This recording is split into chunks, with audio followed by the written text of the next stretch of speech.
kita ketemu lagi dalam cerita Mogan. Teman-teman terkasih, kali ini kita akan mencoba untuk membahas tentang pertanyaan, apakah gereja Katolik mengajarkan adanya iblis atau setan? Nah, kok gereja Katolik mengajarkan iblis atau setan? Nah, jawabannya ya. Karena apa? Karena memang Tuhan Yesus pun mengajarkan demikian, teman-teman. Teman-teman bisa lihat dalam Injil Matius 4:1-11, juga dalam ayat 12 juga dilukiskan seperti itu, juga dalam Injil Markus 1:34, Injil Lukas 10, Injil Lukas 22, bahkan juga Injil Yohanes 8:44. Maka dari itu, gereja Katolik selalu mengajarkan bahwa iblis itu ada dan bukan hanya suatu mitos. Saya tegaskan ulang ya. Maka gereja Katolik selalu mengajarkan bahwa iblis itu ada dan bukan hanya sebuah mitos. Teman-teman, Konsili Lateran yang keempat tahun 1215 dalam dekritnya yang mengecam ajaran sesat Manikeisme atau Manikeisme yang mengajarkan dualisme dan juga kataris. Konsili tersebut, Lateran, mengajarkan bahwa iblis dan roh-roh jahat lainnya diciptakan baik pada awalnya. Hanya mereka menjadi jahat oleh karena tindakan mereka sendiri. Ini adalah pernyataan gereja untuk meluruskan ajaran-ajaran sesat yang mengajarkan dualisme, yang mengajarkan keberadaan dua Tuhan. Yaitu apa? Ada Tuhan yang baik dan juga ternyata ada Tuhan yang jahat atau iblis sejak awal mula. Maka Katekismus Gereja Katolik mengajarkan demikian. Dalam Katekismus Gereja Katolik 391 dikatakan, di balik keputusan nenek moyang kita untuk membangkang terdengar satu suara penggoda yang bertentangan dengan Allah. Dalam Kejadian 3:1-5, yang memasukkan mereka ke dalam maut karena iri hati. Kitab suci dan tradisi melihat dalam wujud ini seorang malaikat yang jatuh yang dinamakan setan atau iblis.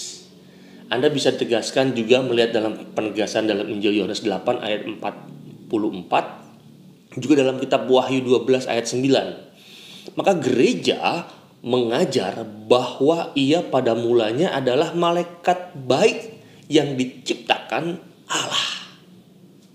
Iblis pada awal mulanya adalah malaikat baik yang diciptakan Allah. Setan dan roh-roh jahat lain menurut kodrat memang diciptakan baik oleh Allah, tetapi mereka menjadi jahat. Karena apa? Karena kesalahan mereka sendiri, karena pilihan mereka sendiri.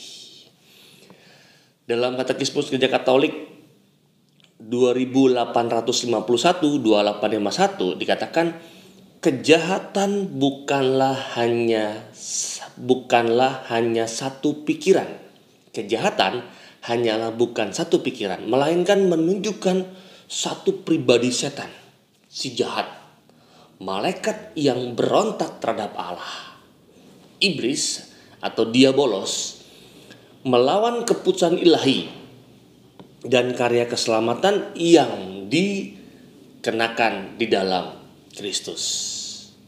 Maka ajaran Gereja Katolik tentang keberadaan iblis atau setan sangat jelas, terlihat jelas itu dalam liturgi.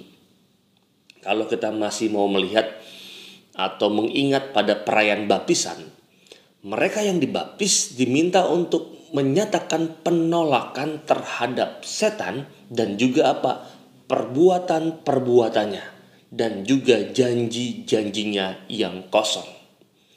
Gereja Katolik juga menyediakan ritus resmi pengusiran setan, eksorsisme. Sehingga ini menunjukkan apa? Menunjukkan bahwa gereja percaya bahwa setan itu ada.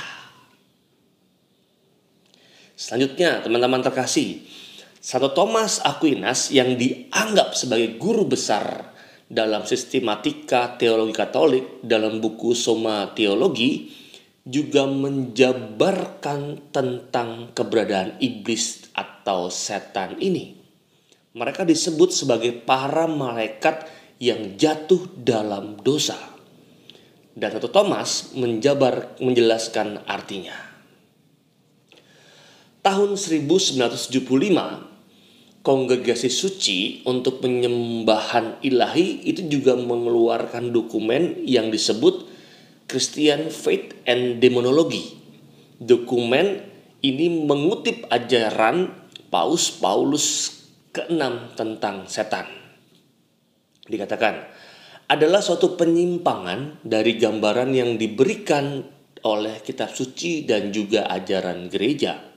Suatu paham untuk menolak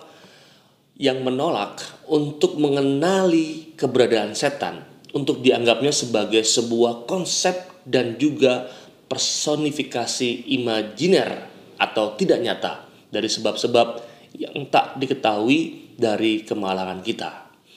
Maka para ahli kitab suci dan teologi harus tidak menjadi tuli untuk mendengar peringatan ini.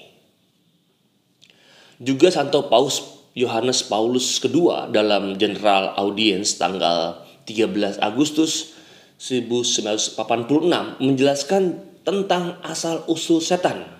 Demikianlah, ketika oleh sebuah tindakan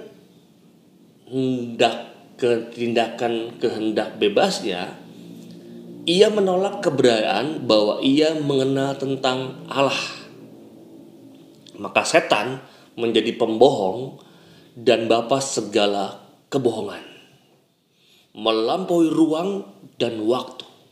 Dan karena alasan inilah ia hidup dalam penyangkalan radikal dan tak dapat dikembalikan lagi terhadap Allah, dan berusaha untuk memaksakan pengaruh kepada ciptaan, kepada semua makhluk yang diciptakan menurut gambar Allah, kita, dan secara khusus manusia. Kebohongan dirinya sendiri yang tragis tentang apa yang baik, yaitu Tuhan. Nah, kalau pertanyaannya, apakah gereja Katolik mengajarkan adanya iblis? Iya, dan Yesus pun mengajarkan demikian. Lalu apakah iblis itu ada? Iya, memang ada, dan itu bukan mitos.